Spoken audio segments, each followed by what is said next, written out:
ഹരി ഓം. എല്ലാവർക്കും നാരായണീയം ക്ലാസ്സിലേക്ക് സ്വാഗതം. നമ്മൾ 25ാമത്തെ ദശകം നരസിംഹാവതാരമാണ് ചൊല്ലിക്കൊണ്ടിരിക്കുന്നത്. അതിലെ ആദ്യ 5 ശ്ലോകങ്ങൾ ചൊല്ലി അതിൻ്റെ വ്യാഖ്യാനവും നമ്മൾ നോക്കി.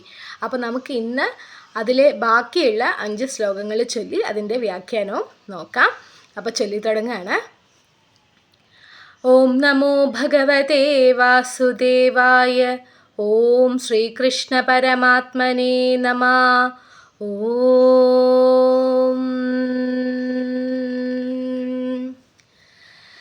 സ്തംഭേ ഘട്ടയതോ ഹിരണ്യകശിപോ കർണൗ സമാചൂർണയന്നാഘൂർണജ്ജഗദണ്ഡകുണ്ഡകുഹരോ ഘോരസ്തവാ ഭൂദ്രവാ ശ്രുത്വായം കില ദൈത്യരാജഹൃദയേ പൂർവം കഥാപ്യശ്രുതം കമ്പഃ കശ്ചന സംബപാദചലിതോപ്യം ഭോജഭൂർവിഷ്ടരാത്.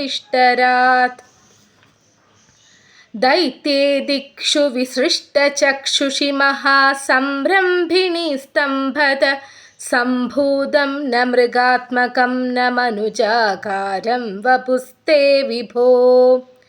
കിം കിം ഭീഷണമേതദ്ഭുതമിതി വ്യുദ്ഭ്രാന്തചിത്തേ സുരേ വിസ്ഫൂർജദ്ധവളോഗ്രരോമവികസദ്വർഷ്മാ സമാജൃംഭതാ.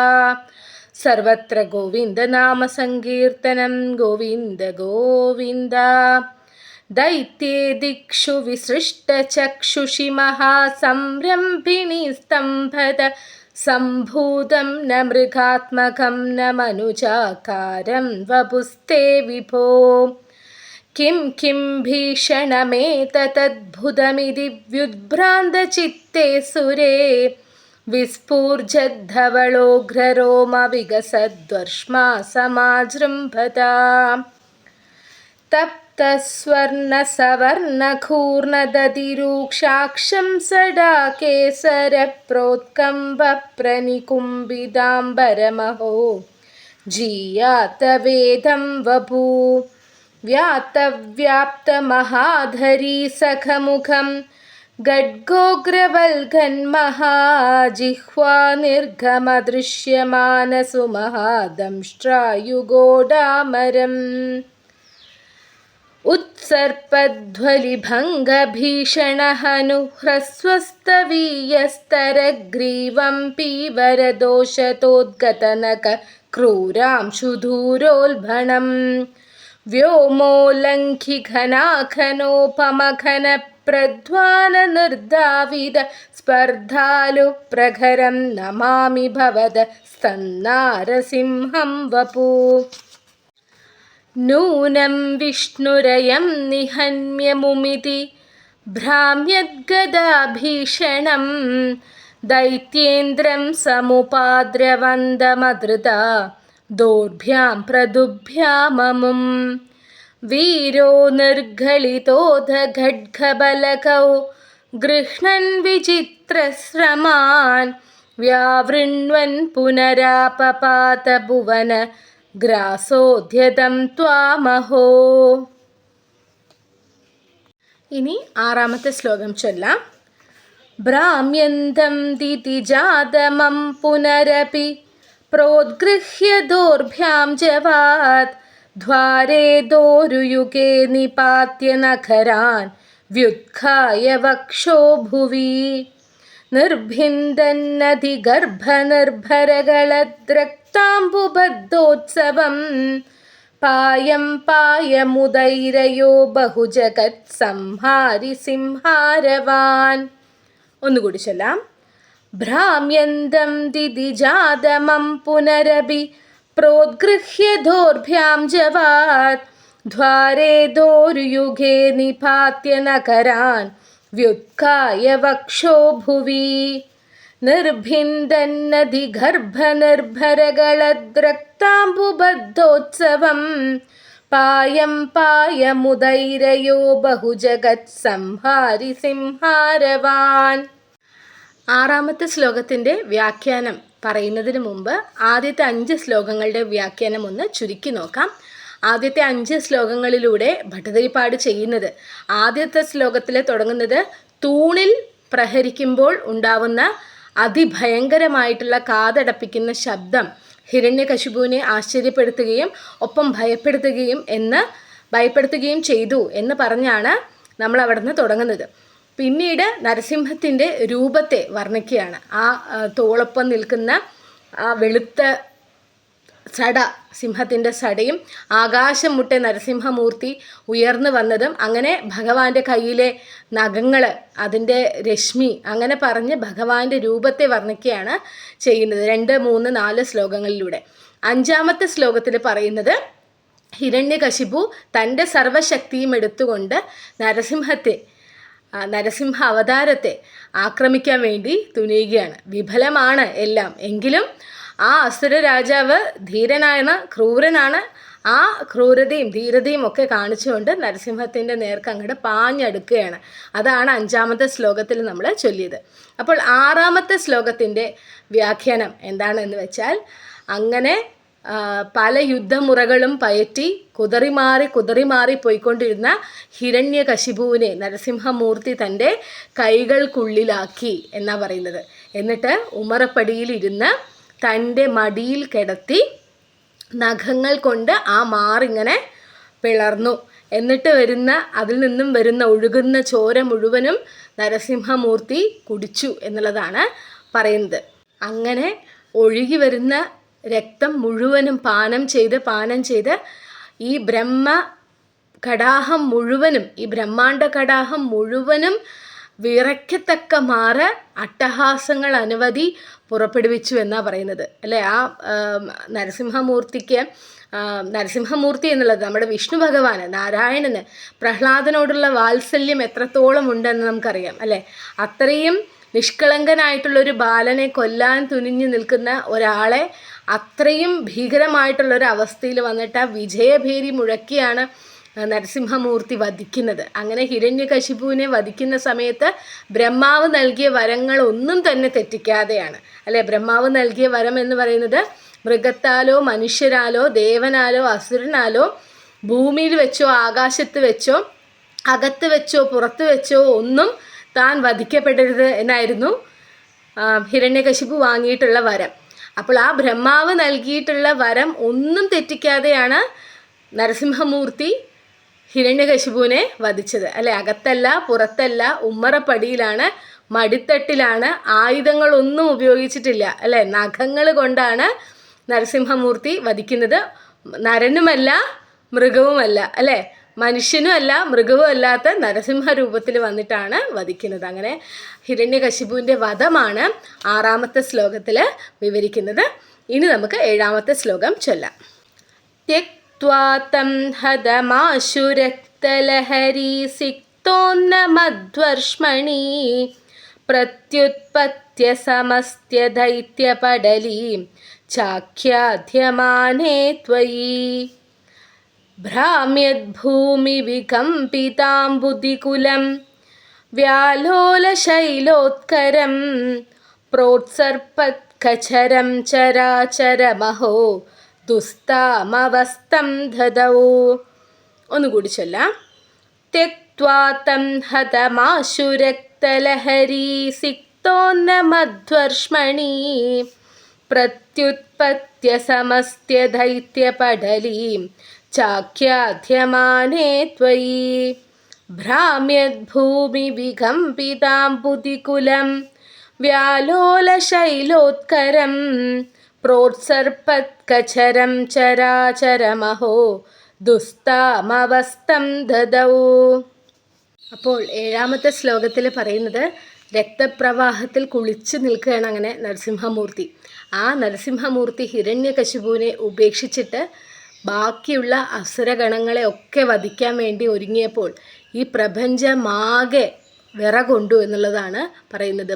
നക്ഷത്രങ്ങൾ എടുത്തെറിയപ്പെടുന്നത് പോലെ തോന്നുക, ഭൂമി മൊത്തം കുലുങ്ങുന്നത് പോലെ തോന്നുക, പ്രപഞ്ചമാകെ ഒരു ഭീതി വിതയ്ക്കുന്ന തരത്തിൽ കടലിലെ തിരമാലകൾ ഉയർന്നു പൊങ്ങുക, പർവ്വതങ്ങൾ പോലും കുലുങ്ങി ആടുക തുടങ്ങി പ്രപഞ്ചത്തിൽ അതിവിശേഷമായിട്ടുള്ള ഇതുവരെ കാണാത്ത തരത്തിലുള്ള മാറ്റങ്ങൾ ഉണ്ടായി.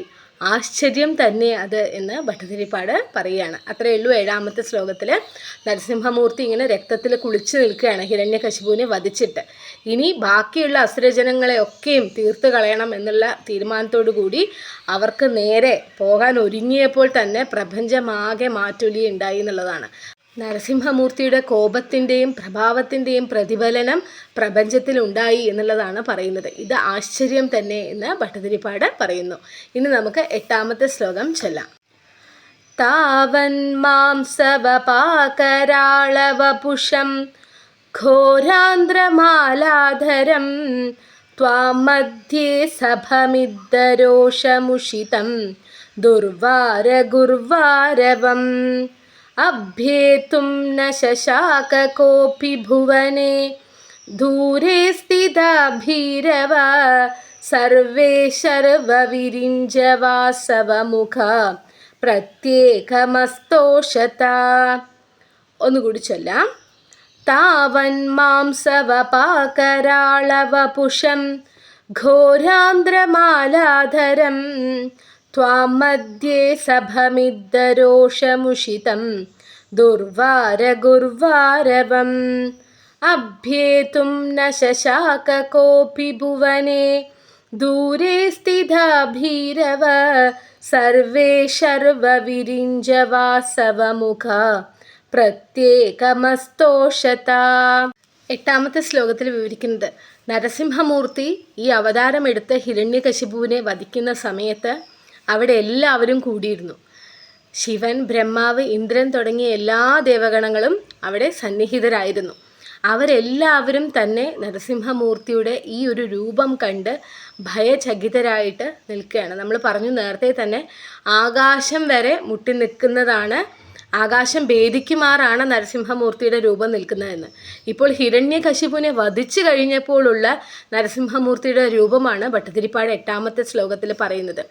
കുടൽമാലയും മാംസവും രക്തവുമൊക്കെ അണിഞ്ഞ് ഇത്രയും ഭീമാകാരമായിട്ടുള്ള ആ രൂപം അവിടെ നിൽക്കുന്നത് കണ്ടിട്ട് ഈ പറയുന്ന ശിവൻ, ഇന്ദ്രൻ തുടങ്ങിയ ദേവഗണങ്ങളിൽ ആർക്കും തന്നെ അടുത്തേക്ക് പോലും ചെല്ലുവാൻ കഴിഞ്ഞില്ല എന്നുള്ളതാണ്. അവരെല്ലാവരും മാറി മാറി നിന്ന് പ്രത്യേകം ഭഗവാനെ പല നാമങ്ങളും ചൊല്ലി പ്രകീർത്തിച്ചു കൊണ്ടിരുന്നു. ആർക്കും തന്നെ ഭഗവാന്റെ അടുത്ത് വന്നിട്ട് ഭഗവാനെ ആശ്വസിപ്പിക്കുവാനോ അല്ലെങ്കിൽ അടുത്ത് ചെല്ലാനോ പോലും കഴിഞ്ഞില്ല എന്നുള്ളതാണ് 8ാമത്തെ ശ്ലോകത്തിൽ വിവരിക്കുന്നത്. ഇനി നമുക്ക് 9ാമത്തെ ശ്ലോകം ചൊല്ലാം.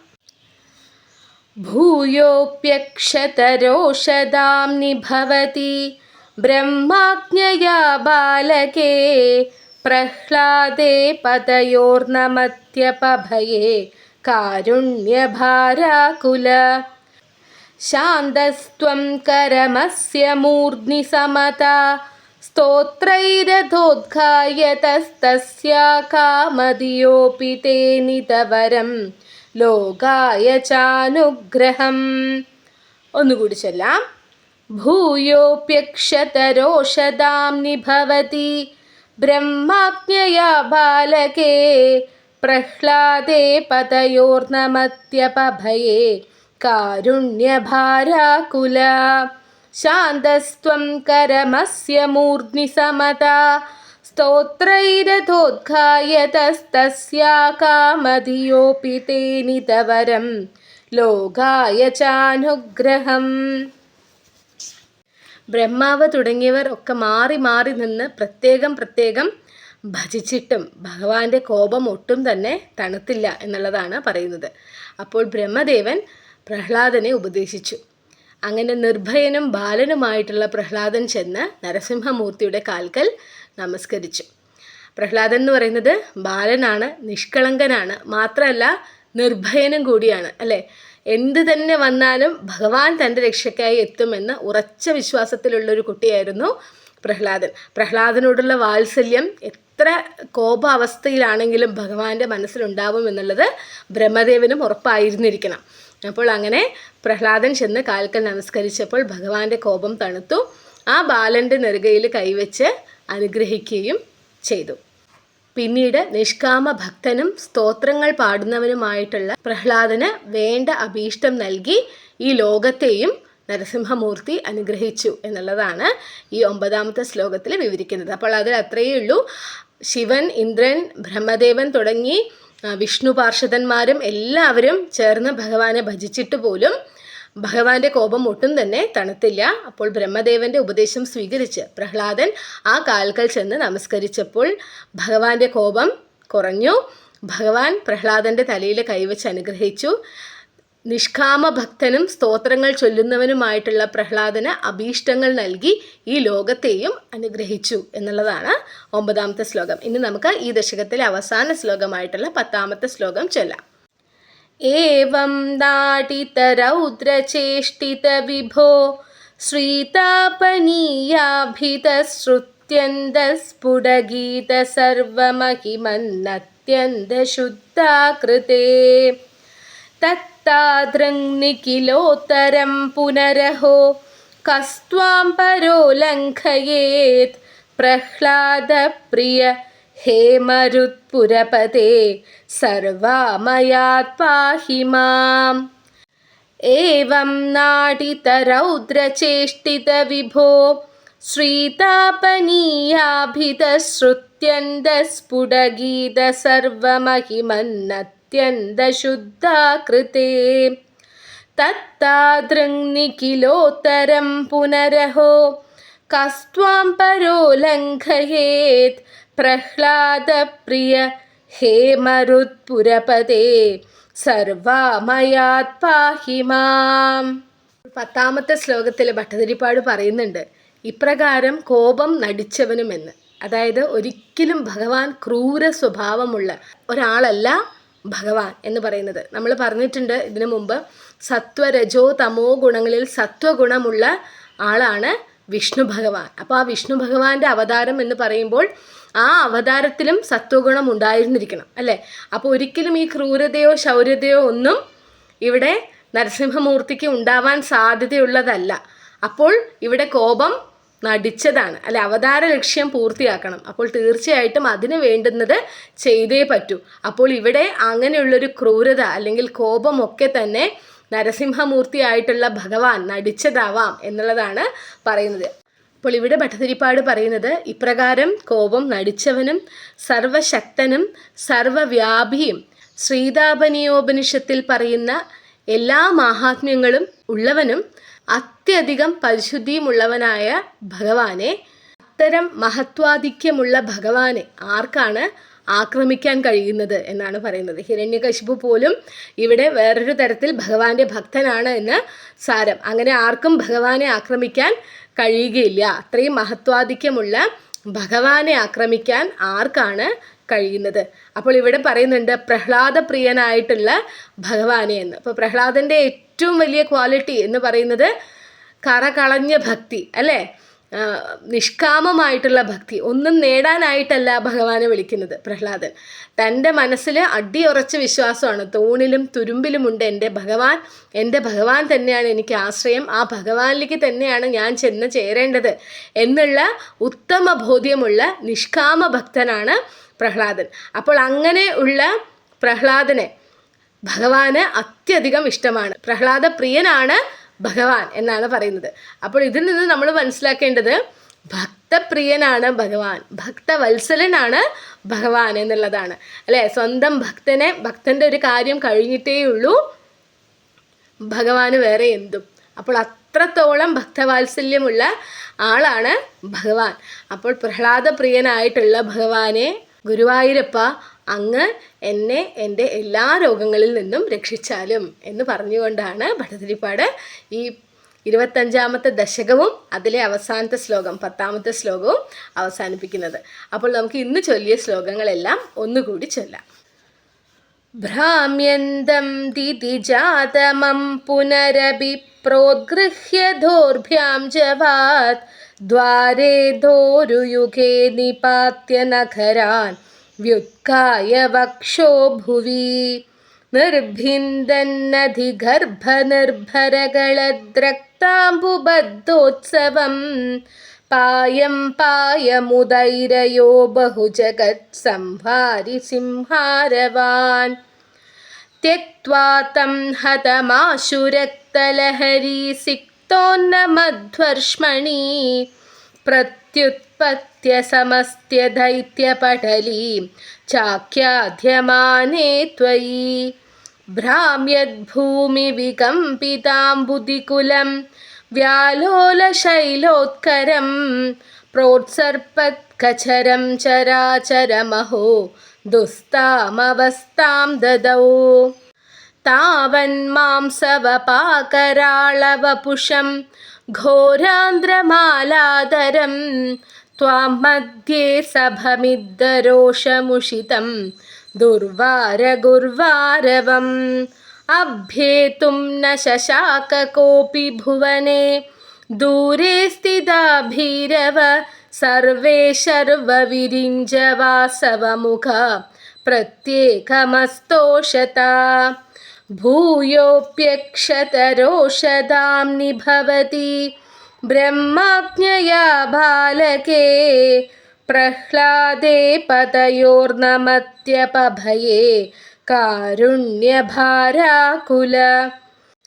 शान्तस्त्वं करमस्य मूर्ध्नि समता स्तोत्रैरतोद्घायतस्तस्या कामधियोऽपि ते नितवरं लोकाय चानुग्रहम् एवं नाटितरौद्रचेष्टितविपो श्रीतापनीयाभितश्रुत्यन्तस्फुटगीत सर्वमहिमन्नत्यन्तशुद्धाकृते तत्तादृङ्निखिलोत्तरं पुनरहो कस्त्वां परो लङ्घयेत् प्रह्लादप्रिय हे मरुत्पुरपदे सर्वामयात् पाहि माम् സർവത്ര ഗോവിന്ദനാമ സങ്കീർത്തനം ഗോവിന്ദ ഗോവിന്ദ.